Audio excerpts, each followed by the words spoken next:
There are 5 math equations that separate people who retire comfortably from people who work until they physically can't anymore. None of them are complicated. A 12-year-old could understand every single one. But here's the problem.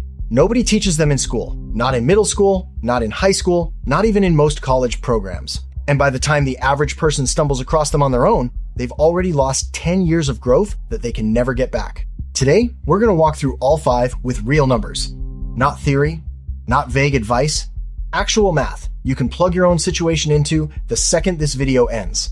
And the 5th one is the equation that matters more than the other 4 combined. Think about what you actually learned about money growing up.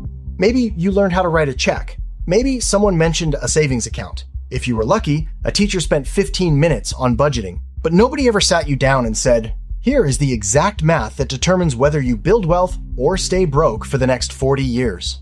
Nobody explained that there are specific equations running in the background of every financial decision you make, whether you know about them or not.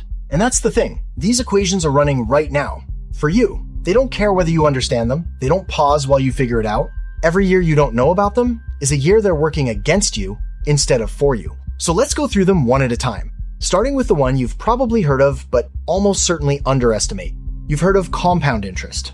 Everyone has. But hearing about it and actually understanding what it does to real money over real time are 2 completely different things. Here's the equation. You start with a principal amount, it earns interest, and then next year, the interest earns interest on top of that. Simple enough. But watch what happens when you plug in actual numbers. Let's say 2 people both invest $300 a month into an index fund, earning an average of 8% per year. Person A starts at age 18, person B starts at age 28, same amount, same return, same fund. The only difference is 10 years. By age 60, person A has roughly $1.4 million. Person B has about $590,000. That 10-year head start didn't just give person A a small advantage, it gave them more than double, over $800,000 more. And they only contributed an extra $36,000 out of pocket to get it. That gap is compound interest doing what it does. The money you invest early doesn't just grow, it multiplies. And the money you invest later can never fully catch up, no matter how much more you put in. This is why financial advisors keep repeating start early. It's not a motivational slogan, it's math. Every year you delay costs you exponentially more than the one before it. But compound interest only tells you what your money could become. It doesn't tell you what your money is costing you right now. That's the second equation. Every dollar you spend has 2 prices. The first is the obvious one, the number on the receipt. The second is invisible, and it's almost always bigger. It's what that dollar would have become if you'd invested it instead. Take something small, a $5 daily coffee habit. That's $1,825 a year. Nothing life-changing, right? But here's where the second equation kicks in. If you invested $1,825 every year at 8% returns for 30 years, you'd end up with roughly $206,000. That daily coffee didn't cost you $5. Over a lifetime, it cost you $206,000. Now, this is not about never buying coffee. That's not the point. The point is that opportunity cost is a lens for seeing the real price of everything, and it gets a lot more dramatic than coffee. Say you're 25 and you buy a $35,000 car instead of a $15,000 one. That $20,000 difference, invested at 8% for 35 years, becomes roughly $295,000 by the time you're 60. The car wasn't $20,000 more expensive. It was $295,000 more expensive. You just couldn't see it yet.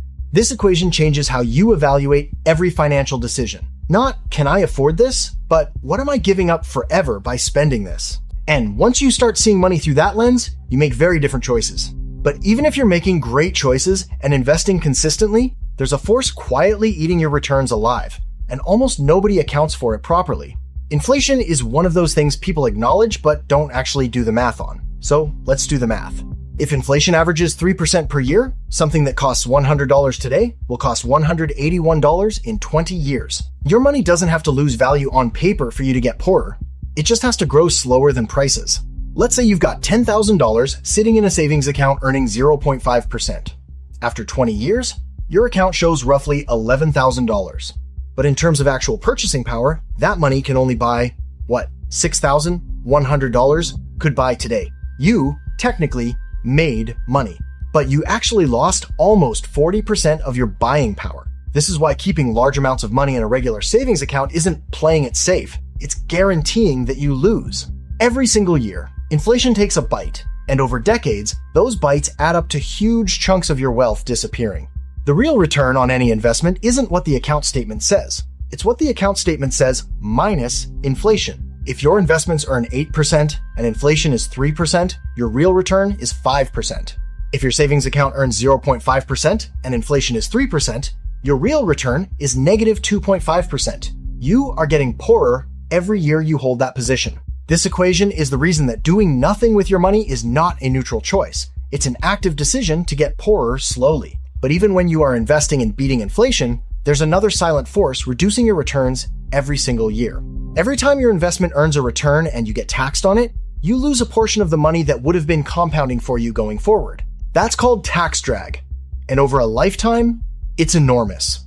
Here's a simple example. You invest $100,000 and it earns 8% per year. In a tax-deferred account like a 401k or IRA, after 30 years, you've got roughly $1,006,000. In a regular taxable account, assuming a 25% tax rate on your gains each year, you end up with around $660,000. Same investment, same return, same time horizon, but one account gave you $346,000 more just because of where you held the money.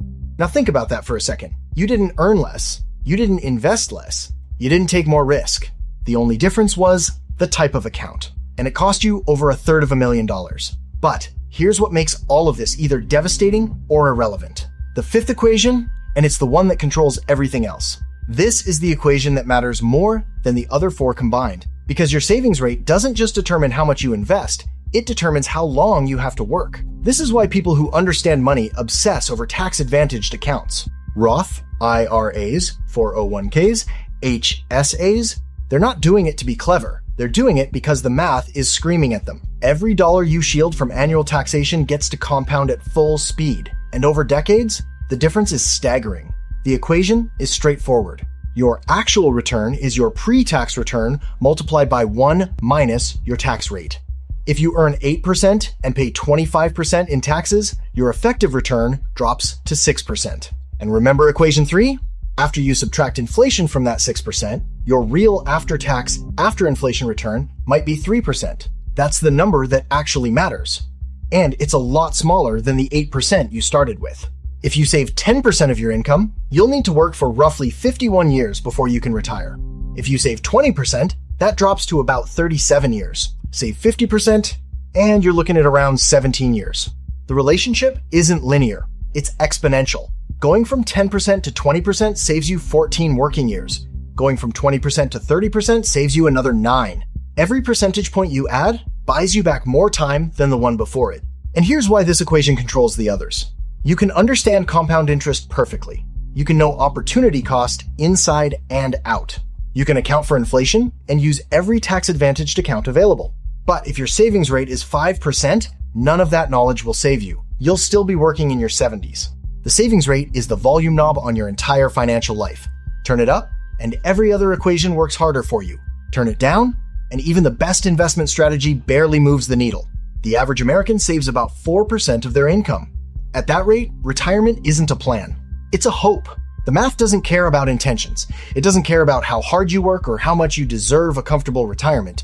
It only cares about what percentage of your income you keep and put to work. So here's where you stand. 5 equations, all running simultaneously, all shaping your financial future right now. Compound interest is building your wealth, or building someone else's, depending on which side of it you're on. Opportunity cost is the invisible price tag you're paying on every purchase you make. Inflation is eroding your cash every single year. You don't put it to work.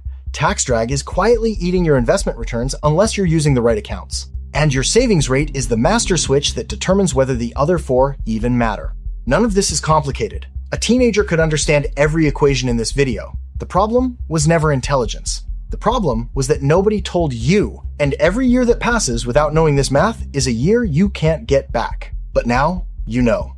And knowing means the math starts working for you from this point forward.